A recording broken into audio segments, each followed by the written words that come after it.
म्हजे आवडीचें पिवण दूद. हांव न्हिदेंत आसतना म्हज्या नाकाक अचकीत काचकुली जाली. म्हाका दुदाचो वास आयलो. कुजनांत आई दूद गरम करताली.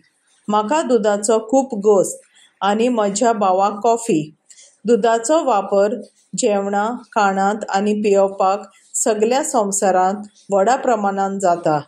दूद हें ल्हानांक तशें व्हडल्यांक गरजेचें. गायेच्या दुदांत 76% उदक आनी 13% बाकीचे सत्वीक जिनस आसतात.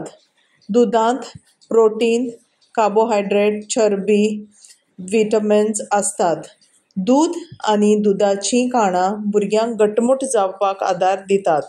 आमच्या गोंयांत सगळ्यांक गोवा डेअरीचें दूद मेळटा.